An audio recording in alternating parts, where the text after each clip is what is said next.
For a long time now, power has been a challenge in Nigeria, and government after government have made efforts in resolving these challenges. I mean, from the days of the National Electric Power Authority, NEPA, to the Power Holding Company of Nigeria, and subsequently to its unbundling into 18 different companies. Indeed, efforts have been made, yet it's still not a huru for the power sector. And this present government is not even resting on her oars. It is what it is, and given our situation, the question we're asking this morning or today is, how are Nigerians surviving? Let's say you're a business owner whose business is largely dependent on power. How are you navigating this very difficult terrain? Or let's say you are running a home like most of us are. How are you managing to ensure that the bills don't run you off the wall, especially given this tariff? Today, the question again is, how are Nigerians managing? I can say that again and again, and that's our focus on our show today. It is your favorite weekend show, Weekend Deal, coming to you from the network service of the NTA. I'm serious and I mean it when I say that we are here only because you're there. It's always exciting and a happy situation each time you keep our company. Please, let's hear your stories. Let's hear your tips. Let's hear your situation. Yes, do join this conversation. My name is Patience Eloy Abba Thelma. Patience, wow, you couldn't have put it more succinctly. I mean, you just expatiated and gave us a very clear narrative of what's happening in our great country, Nigeria, today. Let me spread our net a bit wider. There's a young man called Samuel Yusuf. Samuel Yusuf has a creation. He made something. He has a model that's a rechargeable lamp. You know, many of us have this in our homes, perhaps bigger. This is one. The light is on. And were this place to be dark, this is what we cast light in this studio, as it were. Guess what Samuel did? Patience. Samuel had an aha moment. Okay. Created a rechargeable lantern. But guess what makes it work? Salt and water. Did I hear you right? Salt and water. And it can last for as long as 70 days.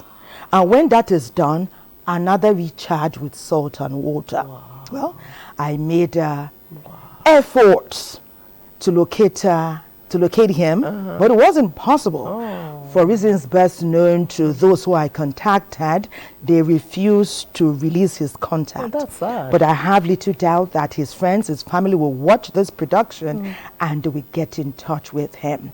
He's thinking outside the box. And there are many Nigerians who are doing the same. In fact, he's even created a generator also running on salt and water.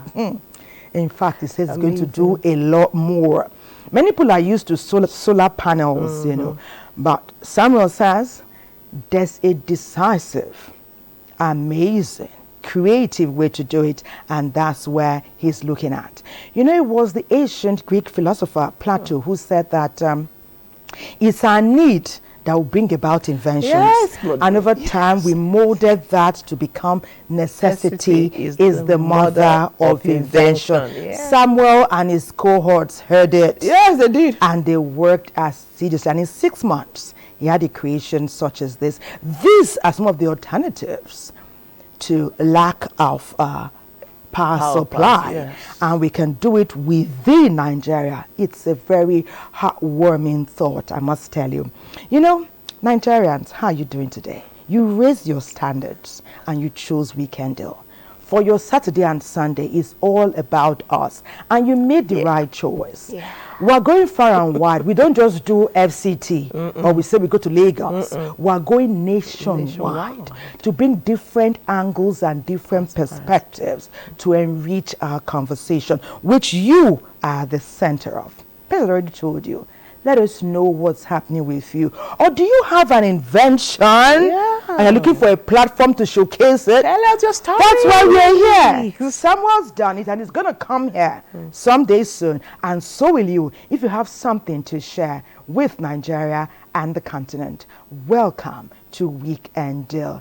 Today is all about reducing overdependence on the national grid. My name is Thelma Obazo.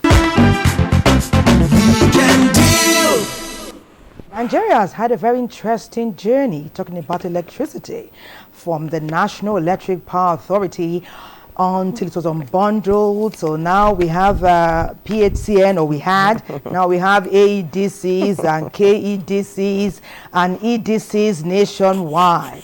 The important thing is, where are we now? Why is there so much talk about the national grid? Are we really utilizing the alternative power supply available to all Nigerians, over 200 million people in this country? Well, our background feature will set the tone for our conversation. Francis, take us through.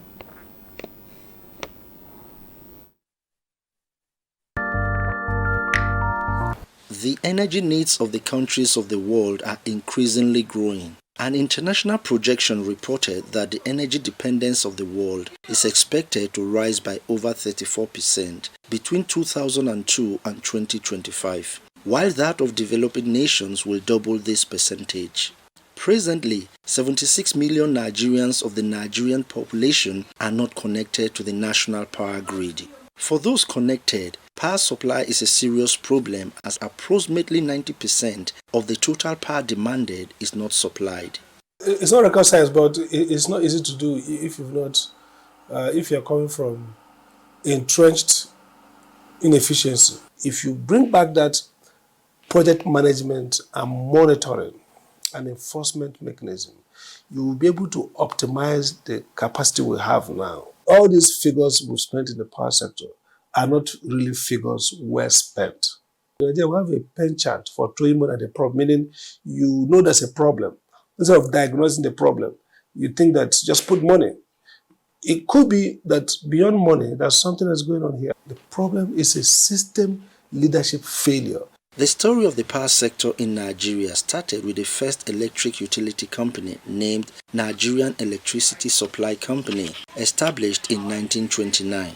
By 1950, the Electricity Corporation of Nigeria (ECN) was established. By the year 2000, the National Electric Power Authority (NEPA) was in charge of the generation, transmission and distribution of electric power in Nigeria.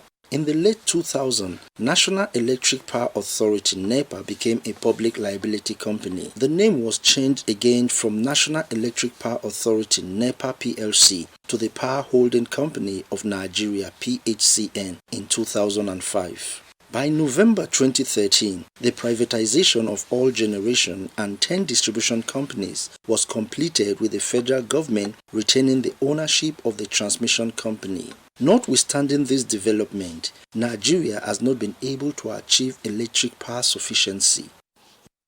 Evidence from all over the world shows that what makes you get better service is the quality of your regulation, the quality of your corporate governance, the institutions you use to support these entities. So the answer is not privatization. What happened was that we did a wrong privatization. So we sold everything, Disco, Genco, everything privatized at the same time. And now we're realizing that, look, government has to continue to make investment. And that's the sad part of it, that the government is actually arguably spending close to what they were spending before they privatized. Since the rural areas are far from the electricity grid and most currently do not have power, there is need for each area to become a little hub where they would produce their own power by whatever resource that was closest to them. People argue that should we have only one national control center? Shobo, can't we have multiple grids? So one way is to regionalize the grid so that you have Western grid, Eastern grid, maybe Northern grid, and so on and so forth. That makes sense. One of the advantages of that is that it reduces the vulnerability of the grid. So if you have a smaller grid looped in, you minimize those losses. You also create incentive for competition. If Eastern grid is poorly managed, it doesn't have to affect Western grid. It doesn't have to affect Northern grid. States can generate their own power. I licensed Lagos, Port Harcourt generating company, which they later sold to a private sector. Akwa Ibom has Ibom Power. Edo has some interest in Azura. So Nigerian states can have generating capacity. Today, most Nigerian businesses that can afford to do so run one or more diesel fuel generators to supplement the intermittent power supply. In fact, statistics from Africa Check reveals that Nigeria has 100 million generators in private hands. If everybody puts a generator on, the noise pollution is very high. It affects productivity, the environmental pollution in terms of health and its impact. People talk about the black soot in River State and Port Harcourt arising from gas flare and other, oil-related businesses. So, a nation on generator is a nation on pollution. That's what killed the textile industry in Kaduna and most of the northern up to Asaba and southern part of Nigeria. Why? Because they are dependent on power. These are machinery-dependent production. In order to enhance energy security and sustainability, the use of coal and other renewable energy sources unused have to be fully developed in partnership with the private sector. Our focus on Weekend Deal today will be on reducing overdependence on the national grid. Welcome back. Thank you so much, Francis, for that extensive and thorough research. The background that indeed has set the tone for our conversation, and our guests are here to carry on the conversation. Now let's meet our first guest, a very beautiful lady. Her name is Princess Adesanya Okoneye. She is a regional sales manager at Nigeria. Let's meet her virtually.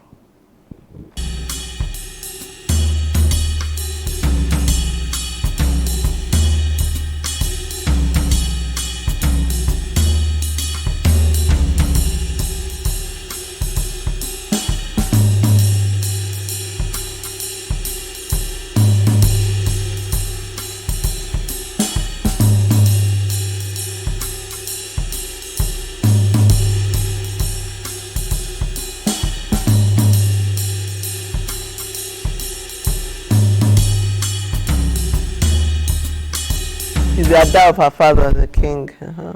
Wow. Yeah, Ada. Welcome to you, Princess Adesanya. Great to have you on the show today. I know we're going to get deep into a lot of gist about energy, alternative power supplies. Now, there's another person here. He's a gentleman. Even though we told Patience to introduce the gentleman, she said no, she must introduce Ada first. And the gentleman agreed. He said, ladies first. Okay, now it's your turn. And he's Emmanuel John. He's a renewable energy enthusiast. Let's get to see his profile, and then he's right here.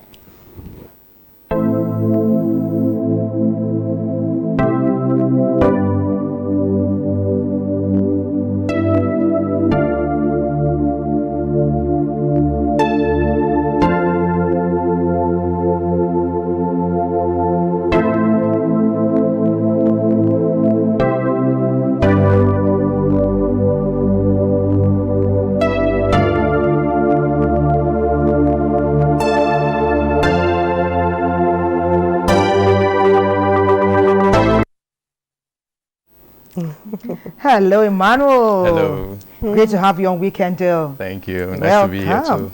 Fantastic. And there's talk about reducing overdependence on the national grid. Patience, take it away. Okay, so, thank you, Thelma. Whether we like it or not, the world is moving towards renewable energy. That's where everybody is going. Yeah. And then we talk about solar. And then this question is for you. We have so much sun. I don't understand why I have to pay so much for solar panels and all that. We have so much sun in Nigeria. Why are we not getting solar energy cheap? What is the process? Tell us about where we are as a nation as far as solar energy is concerned. So for the cost of solar energy, you're not paying for the sun. You're paying for the technology. Okay. There is a process of translating the energy you get to the sun to electricity, and it takes a lot of components to put it together. And a lot of these components are imported. You have to import these components. So just putting it together, the storage where you store your energy, the inverter that converts the energy, the panels that are able to take the energy from the sun. These are the things that cost money, not the solar energy. Okay, please, before we go to, I know Thelma is waiting. But after the first initial, when you're able to acquire the technology, does it get cheaper? Yes, it gets cheaper. In the long run, I think what makes solar expensive is your initial, the initial cost it takes to purchase the system. But by the time you check your cost savings after years of using it, so for now you get a solar system with a storage of, let's say, a lithium-ion storage. Most lithium-ion storage can last at least 10 years. And then it's degradable to 80%, which means even after the 10 years, you still have at least 80% of that battery to use. So by the time you check your cost savings over those years, within 3 years, you would have covered up all the costs it took you to get the solution, or even less. Yes. You know, I was smiling as we're talking 10 years, you know, it gets cheaper after you set it up in your home. When you now said degradable, like she said, it's the sun now. You want to use it forever. So, because these panels, you know, what you change is not even the panels. The panels can last at least 30 years. Great. Yes, what you change is probably the inverter and the batteries. And when I say degradable, that means the power, its ability to store energy just goes down to about 80%. Yes, to about 80%. We are saying you shouldn't go down that Yes, there's fun in Nigeria. Forever at 100%. Nothing lasts forever, even a human being. The humans will go, but the solar that we purchase with our hard money. Here's the deal. Here's the deal. So for a battery, there's what we call the life cycle for the battery. So when you have a battery, if you run it down, let's say it has 6,000 life cycle. If you run it down every day, so let's say you charge it and you run it down every day, you're still able to get about 12 years. But let's say you don't run it down every day and you're able to manage your consumption, which means the battery never runs down. You're still able to use it for longer. 15 years. For even longer, 20 years. You sound very convincing, Mrs. Guys. Good one. And because of that, I want to hear more of what you had to say, but that'll be after we go to Abuja, NTA Abuja. They're going to throw more light on actually understanding the challenges that may require us to source alternative power supply. NTA Abuja, you did your research. It's time to share it with us.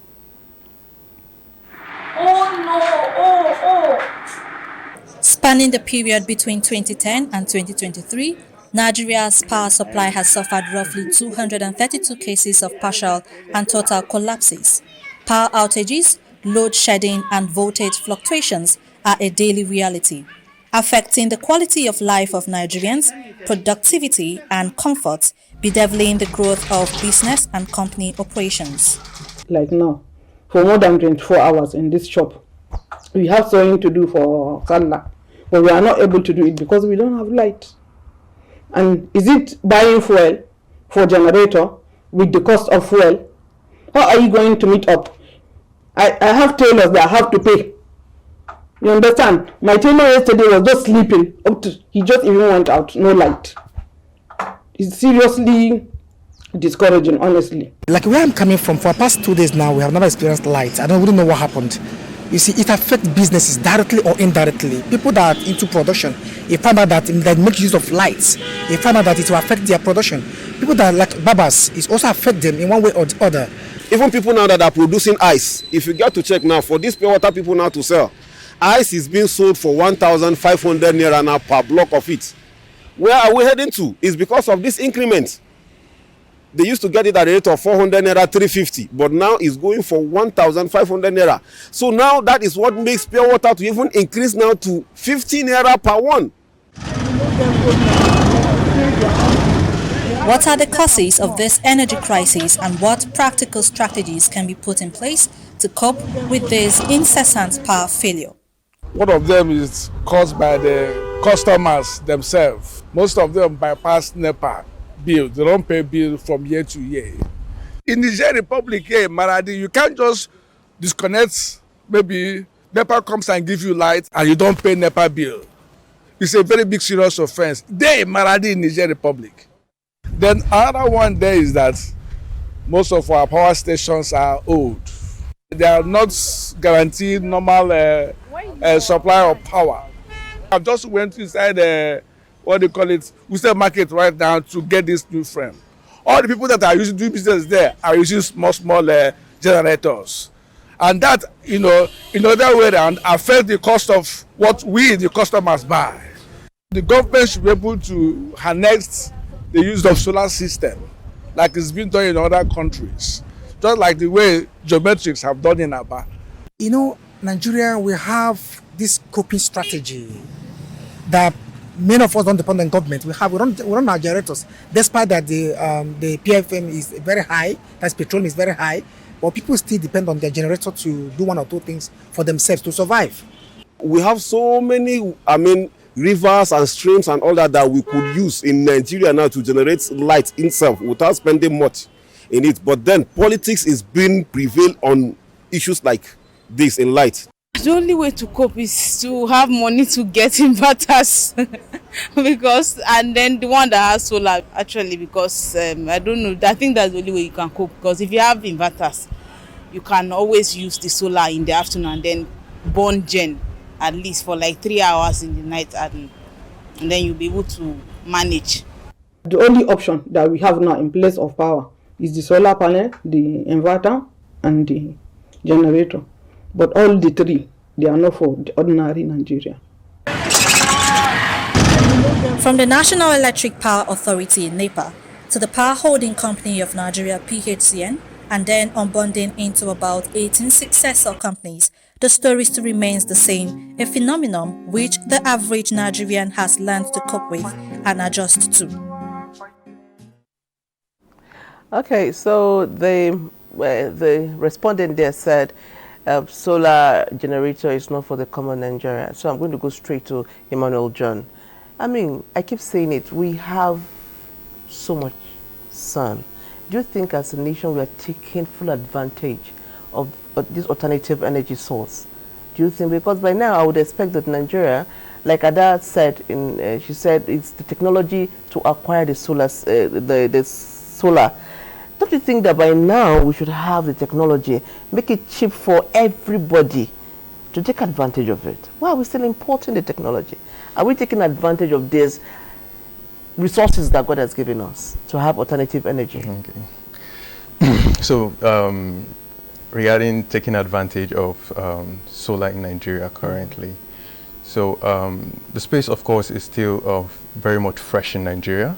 It hasn't reached that full development potential which it ought to have in Nigeria, and currently we have quite a number of companies coming in, right, to set up manufacturing plants, assembly plants in Nigeria here at the moment. So, and out of this companies, right, so I believe there's one that's going to be manufacturing solar cells in Nigeria. So, and this solar cell are what they use to make the solar panels that you see on the roof. Okay. So that it's a That's very going to bring big the one. price down. Yes, it's going to drive the price down by a lot of margin. Oh, I can wait. Yes. So in the coming years, we hope to see that that cost will definitely plunge down much more than it is right now. We hope. We are working with unrelenting commitment and focus to ensure that we drive the like I price get solar in my down. house. Let the price come down so that I can have one. Like Patient said, the common man cannot access. We want the common man to access. Yeah. This is a rechargeable lamp, very small. When I was telling patients the price this morning, we sighed. So don't look at this size that is one cheap thing. It's not even cheap. Even this rechargeable is not cheap. And it is welcome news that some Nigerians can make this. There's the gist of Samuel Yakubu, who is able to do this with salt and water. And we want more of that.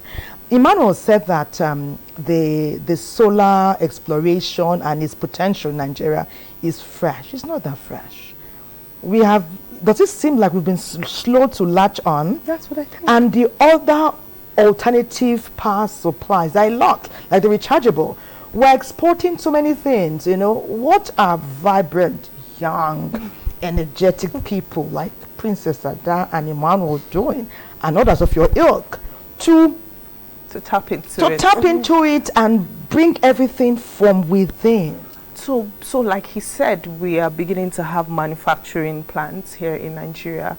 The company I work with, Energy, at least... That's marketing is coming for you. That's yeah. I like that. So the company I work with, we have a manufacturing plant. Most of the things, yes, in Lagos. We put together the box where these things are put together to make it neatly look. We put it together in Nigeria. There are amazing minds in Nigeria. I have worked with a few of them. Emmanuel is one of them. Being Emmanuel, one of them. a startup guy. Give me a handshake now. Ada is celebrating. You want to join her now? Emmanuel being one of them. I've worked with a lot of them. Most of them. So solar now, we have what we call the database, where you're able to monitor how much energy you generate, where you're able to... Most of this technology are put together here in Nigeria, where you monitor how much you generate, how you spend your energy that you generate, how you're able to conserve energy so that it lasts you throughout the day and you probably will never need to buy. You're doing that with solar or the usual supply from the national with solar. With solar. With solar. Okay, good. So with solar, when you have a system, you're able to check, okay, for today I have a full charge. If I load it up to 70%, it will last me 5 hours. If I load it up to 30%, it will last me 12 hours. And that's natural loading now. Yes. Once the sun comes out from 7 o'clock, 7:30, 7 o'clock, it just starts getting recharged. So all this technology are already available in Nigeria, but we know things are quite expensive already, so it's not just about solar, it's just the availability of resources, the business environment in Nigeria, just being able to navigate it, to pay salaries, to keep... But how are you able to share these ideas to Nigerians? Are Nigerians, you know, coming to, a lot of people coming to purchase these things? Yes. We have the upper class, middle, lower. So for these lanterns, one of the things I wanted to mention is the access to financing for lanterns like this. I have sold small home systems like this, and especially to farmers in off-grid areas. And they were able to pay over 6 months and a year, and they were able to access it. Okay. You will be amazed at how many people in the villages have access to this small system. Yeah, so they are able to pay over instrumentally and own this project. And for some strange reason, it's not just for the rich. So it depends on what you want to power. So once you say solar, everybody wants to power their AC, everybody wants to power their microwave, they want to power the big gadgets. But I think we have to start understanding what's important, what we want to power, and then concentrate on those things and see how we are able to manage our energy. Okay, nice. Yeah. So I was going to say that, something that you went there before me. I was going to say that I was going to ask Emmanuel, actually, that when it comes to the community, rural areas, is it possible for a particular village to say, okay, fine, I want to use solar, let's do it as a community, where we can together maybe install the battery somewhere. I'm just thinking off my head, I'm not in that field, and then say, okay, collectively we'll buy it and it will power, let's say, a district. Okay. Is it possible? Can things like that happen? Yes, it's possible, and it's been done currently in Nigeria. And let's say across Nigeria, you have over 100 of those across Nigeria at the moment. In the villages, the hinterlands. Yes. Oh. You have them over working. 100 in different parts? In different parts the of nation. Yes. You have that currently working. And some of these communities, right? They are excited about this project because I've seen it, I've worked in it, and I've also been a part of such project as well. So, and the feedback from the community, it's always mind-blowing. Imagine taking power to a community that have no hope of seeing power from the national grid for years, and you bring it to them in the space of, say, a year. Wow.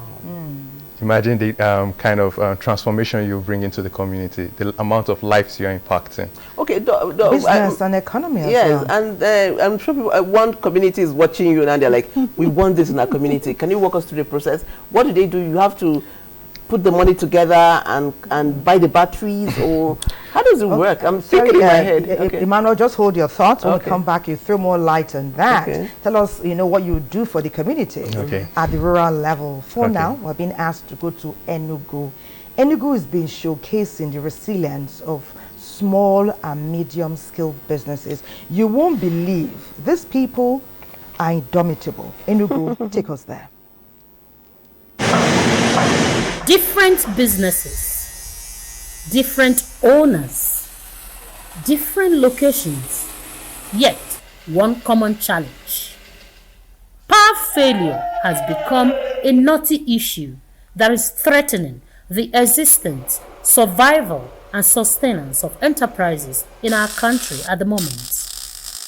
If customer persuaded me to finish their work, I go for gas. They have been burning gas for me to deliver, for me to be in the safe side. Elite is 1,008. At the end of the day, I don't make enough money. There's no how you can sew without light, because you will iron, you will use the machine, you have to press yourself with fan. It's not easy for me. As you people can see that there's no light. It's a very difficult situation. Most of the times, after bathing with generator, when you check yourself, see that all the whole toiling of the days, you just come back hopeless. This is the Trinity printing press. Each production stage here is totally dependent on electricity from start to finish. The company illustrates that applying creative and innovative techniques can indeed help cut energy costs to remain productive. We have two generators. One depends on fuel, one depends on gas. So once the gas one finishes, we switch over to fuel. But within these two sources of light, the gas is more preferable. So what we normally do, once the gen is on, there are some equipment that will not be on. Because once you on the whole machine, the gen will crack. So what we normally do is that we produce one at a time. People understand. You just ask them, please be patient. One machine is on and you can't on all of them. And some people may not be likely to be patient enough. That's where the second gen comes in place. You on the two gen, and that's another expenses. We have to put a little tiny something on the customers to pay for it, whereby everybody shares in it.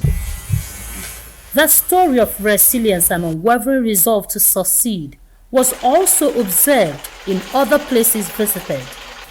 All of them have devised ways to keep afloat in the face of the daunting energy situation. For me to save my gas, that is why I off my gen. I'll be bending the designs I will apply on that my gate. So at least let me not stay idle. For me to deliver, because I can't just fold my hand and be waiting for NEPA, so I will go on manual. Or sometimes I will just tell the person, look, if you want me to deliver so time like this, you will add more money. So I will go and buy fuel to use generator. If none of these rechargeable clip, most of the barbers might have even closed down their shops. If you tell someone that you are using so amount of money to barb in generator, you say no, I can't afford that. It's too costly. But it's okay. What about if I reduce money and then use rechargeable clip? I say okay, you can use it. An energy expert, Engineer Martin Osondu, recommends how to weather the storm of incessant power outage. People in businesses, What I advise them to do is to get some panel. Solar power system can power a whole lot. The major cost of running these things is usually the battery, the storage system. So if you can get the energy straight from the sun and use it right away without going to store it somewhere, it will help you. You can knock off more than 60% of the cost. The lamps we have, we call the LED lamps. They are very, very efficient and they work with very minimal power. With this now, you can cut down on electricity consumption. And then another thing is just like you too, being smart in your house. Shut up things you don't need.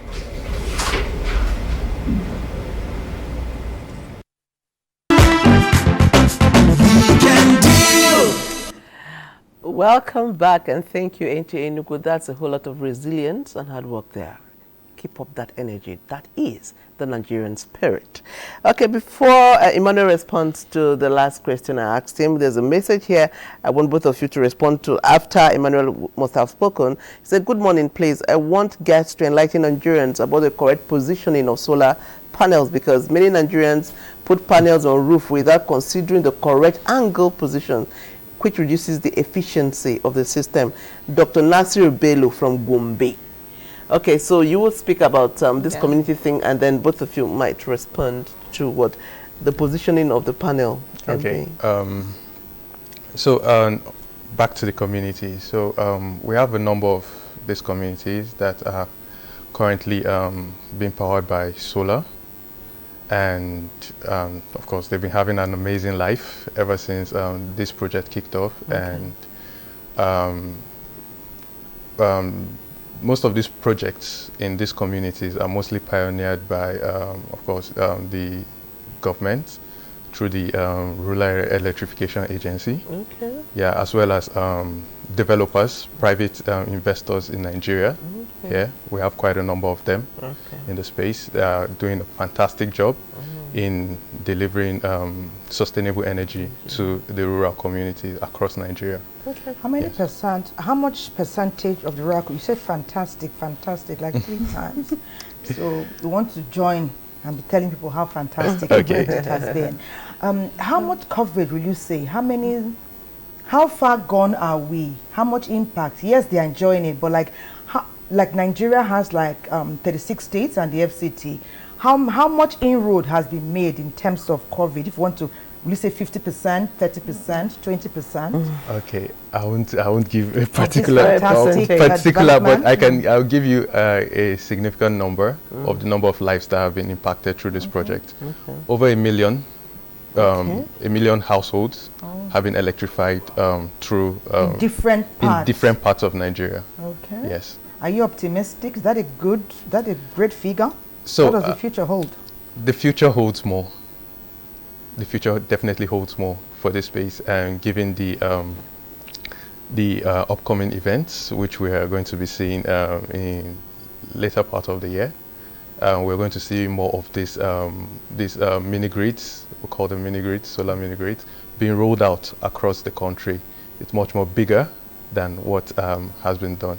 So we'll definitely see more of that in the coming days. Now I can join you to say fantastic. More progress to be made. Princess, Patience was telling you something earlier about the positioning of panel. Yeah, but take it. Since you have spoken, take that. So that's why I asked Emmanuel to take, because it has to do with the technical aspect of it. Okay. Yeah. Okay. So regarding the best positioning for solar panels, right? So it's always best you have your panels facing due south. Okay. Or wherever you are living. Wherever you're living, that's where you get the best amount of solar irradiation. Okay. Always due south. Yes. Okay. Was it not better if we get the people that you purchase it from to come and do the... Of course. Yeah, they tell them, because a lot of people, this is a problem for a lot of homes. Okay. They put their panels and issues. Then somebody now wrote, say, good morning, dear presenters. Because I want to find out from your guest at the studio if solar power alone is sustainable to run a water factory or a plastic manufacturing industry. Savior Bala from Port Harcourt. Yes. So, for solar energy, it has gotten to a place where there is nothing it cannot power. Okay. There's it now depends on the capacity of the solar, and then the cost. So that's where it comes to energy efficiency and managing your energy. Of course, there is nothing solar cannot power. So it now depends on how much panels you need, what is the size of the inverter you'll be needing, how much storage you need to run the whole factory. But yes, there is nothing solar cannot power. And to add to what we said about installing these systems, there are professionals that it is their duty to install. So when you go to a company, there is a professional that is able to come and tell where your roof is. Your type of roof also determines how. So if you have a flat roof, it's easy to just place it out flat, and then there is no encumbrances. Yes, it's just flat. It absorbs the sun. So now when you have a roof that is tilted left or 20 degrees right, the tilt of your roof will now determine how those panels are installed. So that's why you always need a professional to help you. It's always best. I always say, because if you go purchase something from somebody, it's wise to tell them, can someone come with me? And most companies do have installers. I would believe that every solar company have installers. We also have what we call independent installers who that's all they do, and they partner with solar companies. So when you have jobs where you don't have representative per se, there are different. We do training for installers, so you train installers everywhere in Nigeria, so they are able to work independently. Okay, another question here. Somebody says, my question is, no name. My question is, how many solar panels can carry my AC, fan, blender, and freezer? Nigerians are writing in. The messages are coming in. How many? But it shows that they're interested. They're interested. People want alternatives. People want alternatives. Yes. So solar is, I mean, just imagine I want you to carry my AC because the heat, you understand that? Then TV and fan, and then blender, now, women want to blend all the time. So, I mean, just a normal household, do I have to buy like 10 million naira water? I'm just afraid. I'm just calling figures so that I'll not be shocked when you call it. Okay. I'm shocking myself before they shock. Okay. Regarding that, I would say first, it's the first step, right, for you to acquire a solar system, right, is to do an energy assessment, know what you actually need and what you want. Who does that? The people you are purchasing the solar panels from? Who does that? So the people, the person you're talking to, that you're purchasing the system through, you have that conversation with him. So the importance of having this conversation with them is that you get to understand what you truly need for use versus what you just want. So let's say an electric heater, for example. So you don't use it all the time, right? But when you're mentioning, okay, this is what I want to carry, this and that, right? You still mention that. So putting that on your system would obviously increase the cost of the system. And in the end, you find out that, this is very expensive. I can't do it. So having that conversation makes you to understand that, okay, I need this more than I need this. So let me work with things that I know that I use on a daily basis, that I know this is the reason why this will make me more comfortable if I have them on at every time. So back to the question. So an energy assessment of the person that sent the question would do a lot more to understand the person's need. That's the first process. After that, then an effective design of this system will be done, and after that, then costing of the system will be done. Then also communicated with the customer. After that is done, so the customer will then agree. Okay, can I do this? Can I do this? Ask yourself, check your pocket. Of course. Okay, so no, just thinking. Your pockets are not deep. Don't go there. Pocket is just, if you need to make a new pocket, you'll be advised. So we are getting. Okay. But it seems there's something for everyone. Yeah, there is. Is that what we're learning? Yes. Yes, there is. This man, this man just said, can I use my solar for welding and fabrication? So everybody's, as far as their needs and their business, people are right in. So there are different capacity of solar. There is a 1 kVA, there is a 2 kVA, there is a 3 kVA. Like he mentioned, for the person that wants to power an AC and wants to power a blender, you don't have to do both AC and blender at once. Same time. Do you understand? Okay, yeah. So that's where he talks about assessment. So if you have a 2 kVA, can it power an AC, can it power a blender? Does it need to power it simultaneously? Can I put off my AC when I want to blend? Can I put off my fridge when I want to blend? So it's just about how to balance it and manage your energy. Because I have seen where people come and say, oh, I need a 10 kVA. A 10 kVA can carry 4 ACs. And you have a 10 kVA in your house, and most of the time, the only AC you use is the one in your parlor. So you don't need it. And you don't need a 10 kVA at that point. So it's just to understand what, at this time, when is my peak energy? So do I need more panels? Should I have more panels and less batteries where I store? Because if you saw in one of the thing that was displayed, it showed how the batteries are the most expensive part of the AC. True. So you can run on most expensive part of the solar. So you can decide to have more panels where all through the day you have solar, you have nothing to do with electricity or gen. Then a little backup through the night when you have less operations depending on the business. So most businesses close at 6. So at 6 I don't really need so much power apart from my lightnings for outside or whoever works, maybe laptop and all that. So you decide, okay, I need lesser batteries. So it's just being able to understand what your need are, what your wants are, when is your peak, when do I need more power, when do I need less power, how can I alternate this energy? Get the best Yeah. of my Okay, purchase. Okay, then I'm just thinking, I mean, you are young people in the alternative energy sector, sustainable energy, beyond solar. I know you're basically solar, but I'm just thinking, I mean, someone just told us of a young man who is using salt and water. Emmanuel, you're in the field, so this is for you. Salt and water to power. Beyond solar, are there other things that God has blessed us with in this country that we can use to generate power? Do you think? Yes, so there are other forms of renewable energy as well in the country that are currently being explored.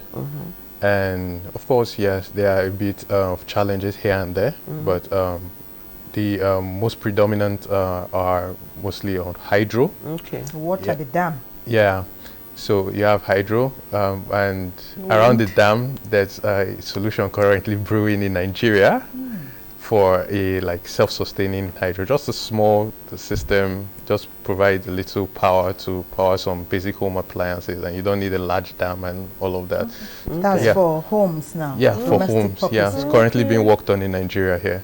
So, and also you have biogas. Okay, biogas. Yes, you have biogas.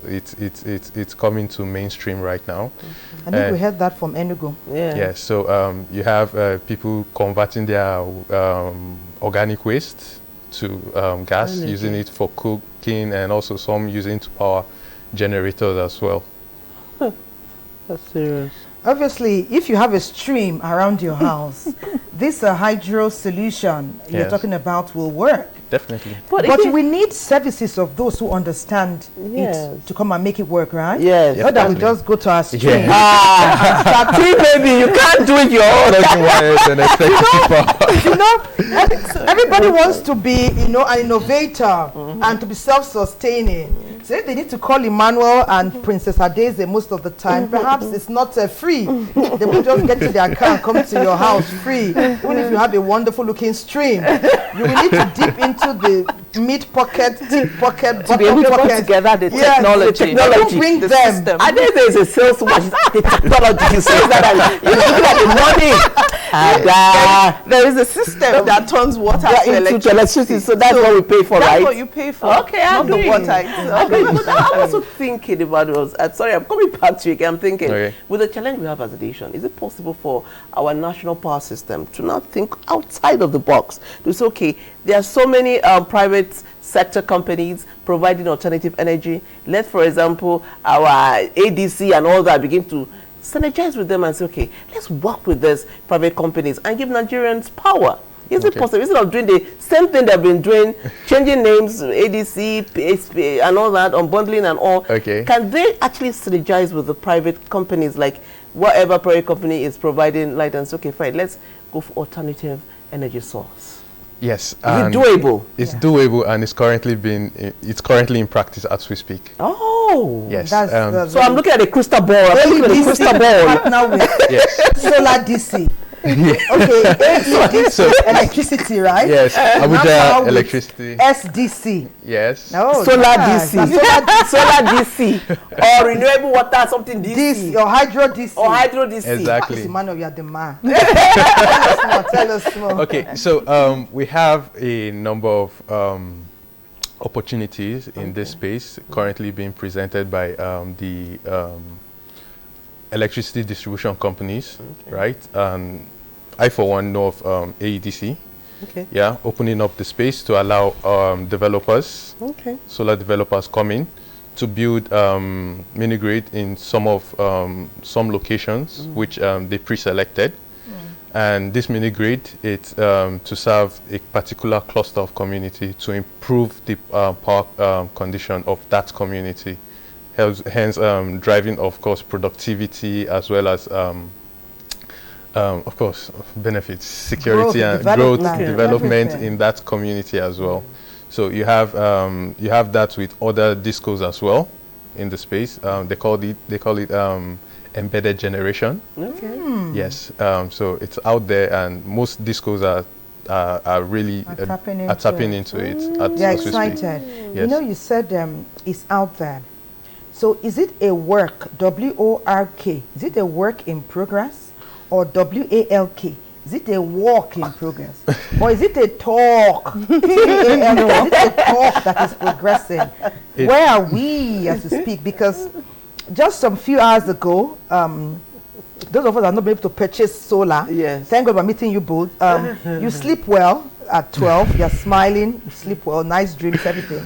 All of a sudden, at 2 a.m., these people will just say, okay, power outage. You will now stop smiling. This is how you will now be turning. Before you know, it's 5:36 and it's time. So where are we with that? So that patients and I can latch on very excitedly and enthusiastically. Okay. So it's actually a work in progress. Okay. Which of them now? W-O-R-K. W-O-R-K. Oh, you're the man. Emmanuel, you're the man. Okay. I'm going to tell you, Princess Ades, how you've excited us as well. But while I will be keeping that, we'll first go to Oshobo. Oshobo, guess what? Before we had this rechargeable, there are many things we're using. Historically. Tell me one. Yes. What did you use in your house when we were growing up? Lantern. Did you break that thing? Did you ever break that glass? I broke. Did you meet lantern, Emmanuel? Yes, I did. What did your mother do? I did. I used it. I broke the glass as well. And you when you broke the glass? I got a bit of African mother spine. But you're mighty proud of what you're doing right now. Ain't your show, but take it away. One of the few innovations to make life more meaningful for the people in the modern time is electricity. The regular supply of electricity is pivotal to the development of any nation, and it is directly correlated with the healthy economic growth. It is widely acknowledged fact that despite the country being endowed with both human and natural resources, and the installation of electricity in the country many decades ago, erratic power supply has been a challenge to economic and industrial development in the country. It becomes paradoxical that the country is still battling and struggling to make energy available and sufficient. This has affected the country in no small measure. Is a situation where the energy required is not in adequate supply. And so it comes and goes, and it is not functional. The effect on the economy is that it affects everyone. Most people who deal and do business with electricity will have their jobs affected. The productivity level will be very low, and when the productivity level is low, it affects the national economy. Electric power supply is very injurious to the economy because power touches everything. Apart from air, oxygen that we breathe in. I don't want to mention money. Money is also equally important. The next most important thing in the world today is power. It's like there's no power, there's no life. A remarkable discovery in the late 21st century was the production of some electrical appliances and gadgets that could serve as alternative to power from national grid. Some of these include generator, different lamps, and torchlights. A pertinent question to ask is how and in what way have the appliances and gadgets mentioned serve as alternative to power or electricity from the national grid? Several sources of these alternative sources of energy. You have wind, you have solar, you have the bio waste. All our waste, they will burn and then do some little things to it, and it becomes it produces gas. So we encourage the government to, at all levels, look at other energy alternative energy sources so that it can boost the economy of a state, a nation, a local government, a household, at all levels. We prepare to use electricity, but hence there is no electricity. I will make use of my torch lights. That is the last hope. And because that is the only hope now, see, I will put it like this, from morning to evening. The place of indigenous knowledge in Nigeria and Africa as a whole could not be underestimated.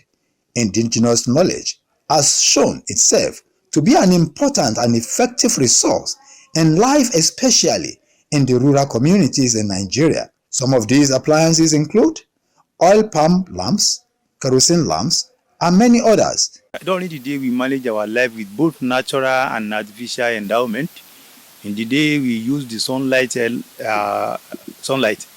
and in the evening, we on our local light. The continual existence of epileptic and erratic power supply, if not properly addressed and curtailed, will not only cripple government developmental projects, but will continue to damage economic potential.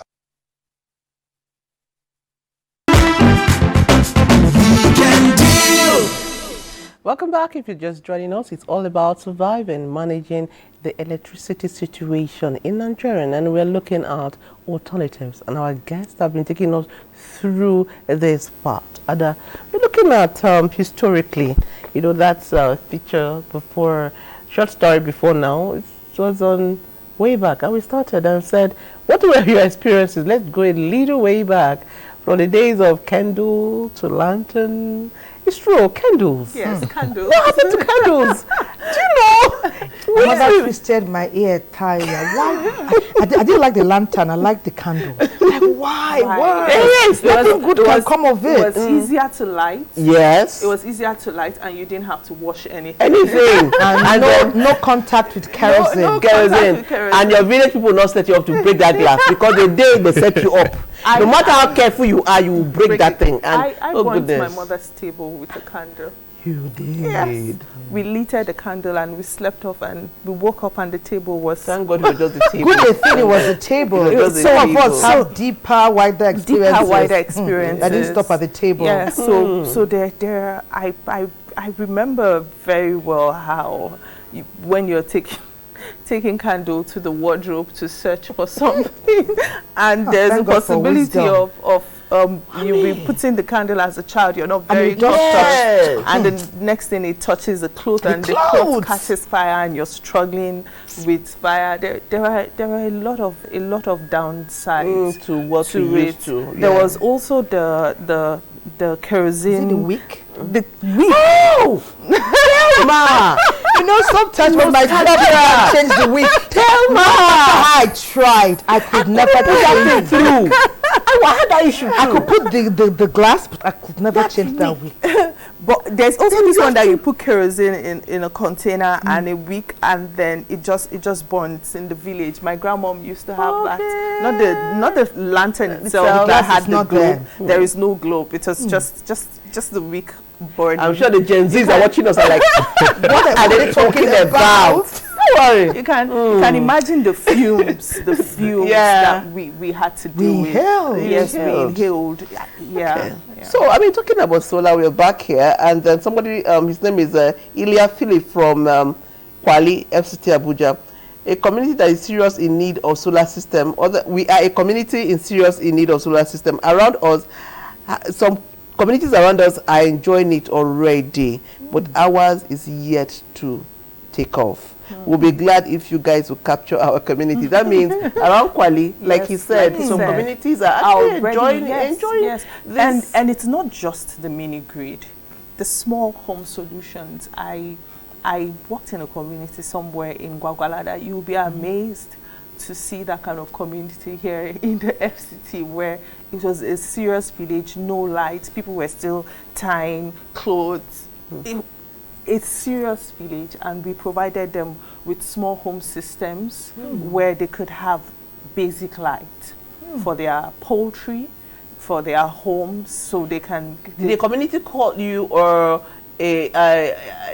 somebody who was giving back to the society? It was in partnership with the past VP Osibanjo. Yes, we had something like that where we powered somewhere in Gwagwalada, where we powered communities with small home systems. So a lot of communities are already enjoying it, and it's going to go around. And just like Emmanuel said, it's a work in progress. Because we do know that there's a $750 million grant that has been processed and is being utilized. Emmanuel even said some of the mini grids as a result of that. So many Nigerians, like patients and I, and many other people here at the Nigerian Pension Authority and elsewhere, other public office holders will also benefit from this wonderful thing. And there's something again that this solar power can power. It's the jukebox that belts out good music for Nigerian entertainers. We have us powered and ready. We call it Speakerbox. Let's go want there. You guys to relax and unwind a little. Let me see how well Emmanuel and Adesanya dance.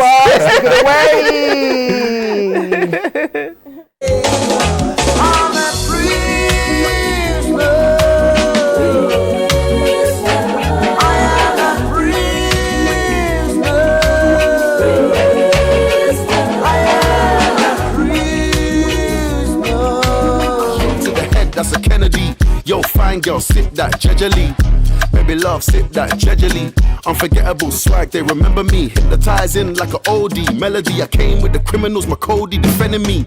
Big smoke, value tobacco. Tony, Montana. Waco, psycho. I want to explode. Fire out, change out. Somebody call me what out.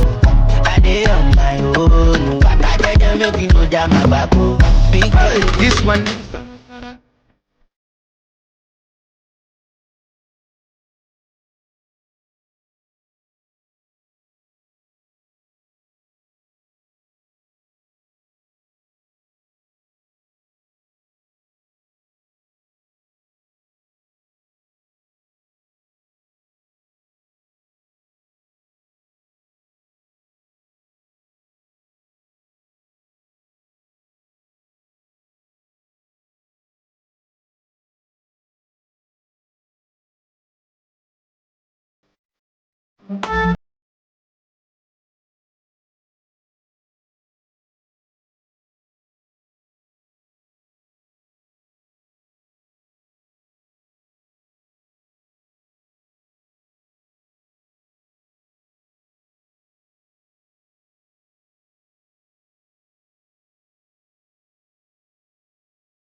Reading my psalm, I'm so biblical. I need to look at them with them to nigga. They won't say your nigga. They want to turn your teacher. Before you are my nigga, oh my nigga. You go there when I no get ginger. Oh my nigga, you go there when I no get rubber. Cause my mama Cause my mama be praying for me, say make I get it. Oh my baby, shey you go there before my suru lady. It go better if you build our country. I think I so walk or to help our government.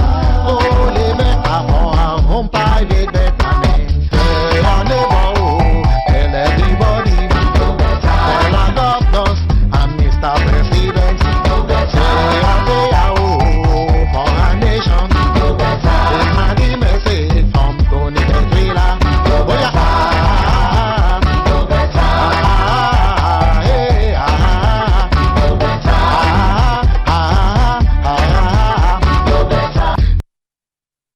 It go better, Joe. Yes, in that mood and in that hopeful mood, let's go straight to our sports studios.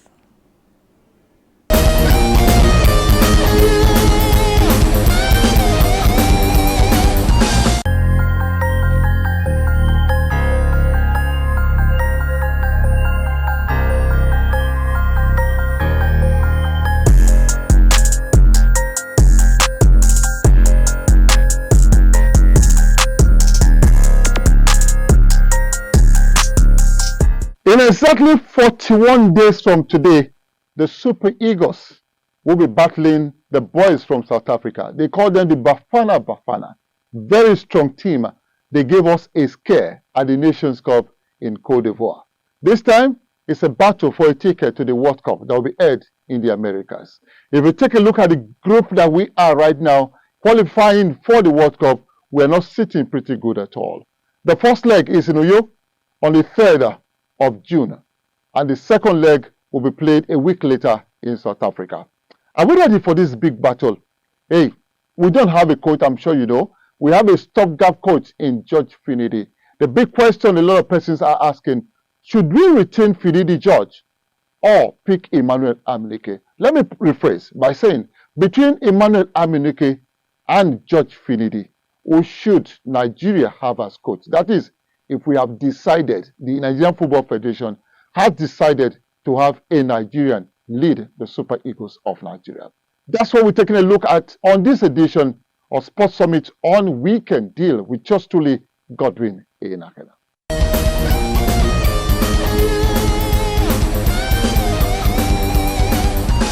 Welcome back. Let's hear from Nigerians. Between the man, George Trinity, and Emmanuel Amunike, who is good to lead the Super Eagles of Nigeria to El Dorado. Yes, on Trinity George and Emmanuel Amunike, it's a conversation that has divided opinion among football fans, but my take on it is very simple and straightforward. When you look at both coaches and their antecedents since they stepped into the role of coaching, you notice that one has been more with club football while the other has been more with national team football. Notwithstanding, Trinity George was part of the last coaching setup that got to the finals of the AFCON. On that, you might say continuity. But when you look at Emmanuel Amunike, he seems more of the national team coach. The under-17 team, he took them to winning the title at the FIFA Under-17 World Cup, qualified Tanzania for the AFCON. So on that basis, you might say he's more inclined to national team football. I think for that, he should get the role. My choice would be Trinity George. One, he's been with this team. He worked with the last manager, Jose Pesero. So it's a familiar terrain for him, familiar face. He understands the average Nigerian player also because he's played the game to the highest level. He's played here in Nigeria, played in Europe. He's been around a couple of coaches, even all over Europe. And then he's returned home with Eyimba. And we saw what he did last season with Eyimba. He won the league. This season, he's also in the title race. And so he understands everything about Nigerian football. For that sake, I think he should be the man for the job. Asked a very important question. Has the Nigerian Football Federation decided to give the job to a Nigerian, or we are looking outside of Nigeria, and I mean a foreign coach? That's the first question. If we answer that question, then the choice of whether it is Emmanuel Amunike or Trinity George should come. Although I think that both of them can work together with Emmanuel Amunike being the head coach. That is my position. We wish Nigeria all the very best, the Super Eagles of Nigeria. My name is Godwin Enakina, Sports Summit on Weekend Deal. Don't forget to keep praying for Nigeria. Do we have any other country? No, this is our country. We must make it work. God bless Nigeria. And Godwin, good thing, we are making it work. That's how we're learning from this vibrant, energetic, enthusiastic, innovative people about renewable energy solutions. Talking about that, it was Wednesday, Patience, wasn't it? We were telling our friends, Eid Mubarak. Yeah, Eid Mubarak. I told Yinka, Ridwan, the DP, so many of our friends. Yeah. And that's why Shuaga has been putting together the lessons of Ramadan so that we can take something away beyond the celebration. Shuaga, please share with us. Ramadan is a month full of worship, devotion, supplication, and closeness to Allah, the Most Gracious. The position of Ramadan in the life of every Muslim is for reformation and for every Muslim to be returned to its default setting. I said default setting because of what Allah said in the Quran, that He had only created us in order to worship Him. And if you look at our activities throughout Ramadan, you realize that it was a month of worship in every aspect of what worship means. We fast, we pray, we give charity, we wake up in the night to supplicate, we engage in supplications even on occasions where normally we would have been indulging in something different. All this was what we did without somebody forcing us, without any scholar sitting us down to school us on all these obligations. We did them voluntarily. اللهم اجعلنا من عتقاء شهر رمضان اللهم أجرنا من النار اللهم أجرنا من خزي النار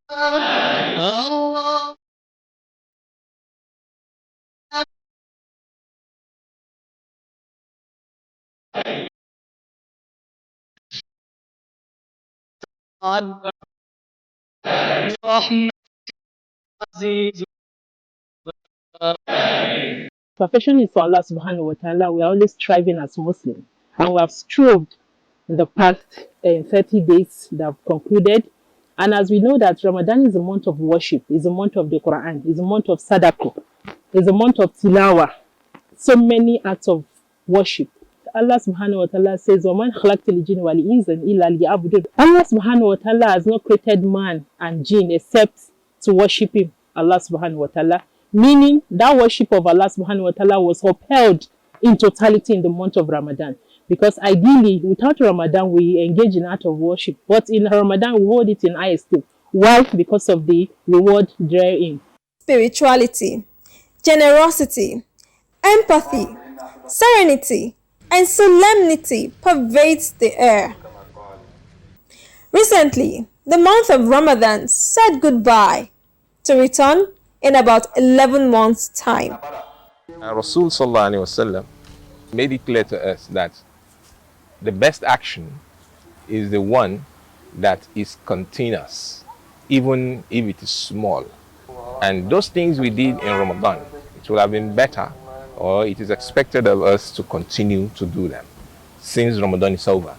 Because Ramadan was to teach us or to reignite those things, the interest in us, that this is the type of relationship you're supposed to maintain between yourself and your Creator. And since Ramadan has done that, it behoves us to continue to maintain that level, that standard of spirituality after Ramadan is over. Awaiting the coming of the next Ramadan occupies the consciousness of Muslims, males and females. After Ramadan, we should still engage in those acts of worship, particularly fasting. Fasting in Ramadan is compulsory, but there are other fasting that as Muslims we engage in, particularly Mondays and Thursdays, days of a lunar month, then of course Sita Shawwal.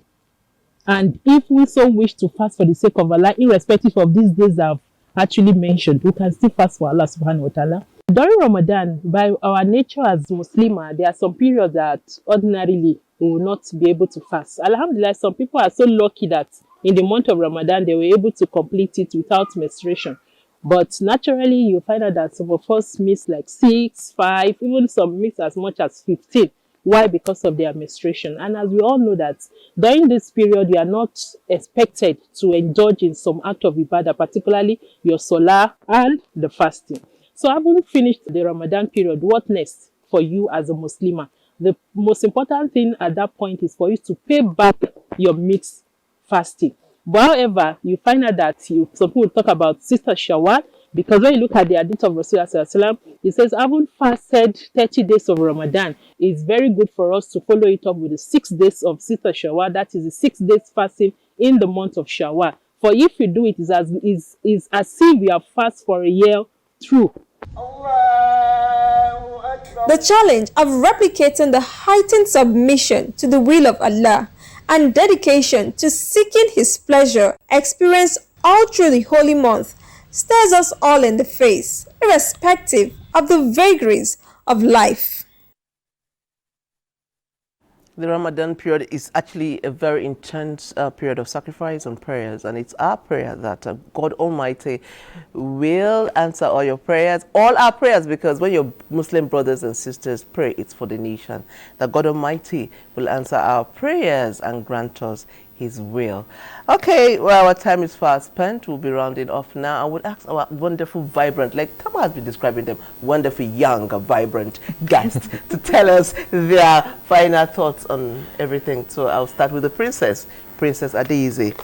Yes, so your final word. I already smile at Emmanuel. Okay, let me just smile at the Princess. Back at the Princess. Okay, so final thoughts. Okay. What are the final thoughts? There are options available.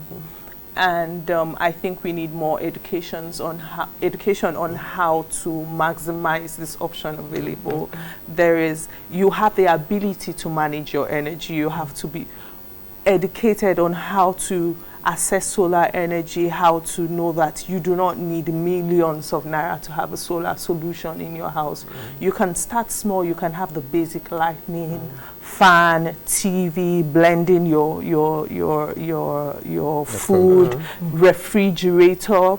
With 2 kVA, you can refrigerate food. You can have your TV on. You can. How much is 2 kVA? Give us the figure. 2 kVA. So with about 1.5 million, you should be able to have it. I heard. Okay, Emmanuel, we are learning. There's an option of spreading your payments. Okay. Also, you can instrumental. Emmanuel, final words. As we upscale, we uppay. Okay, final words. So just to add to what she has said, there's a solution for everyone, no matter the class which you find yourself. There's always a solution for you.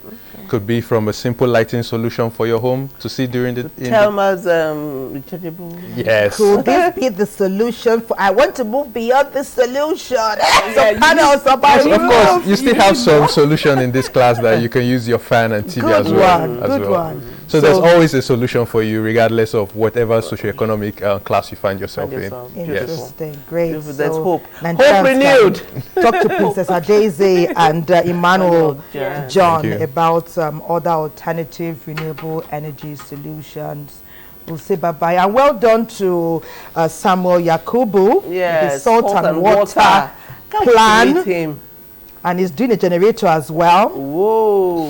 This is how we do it together. Young, enthusiastic, vibrant, innovative people are changing the face of renewable energy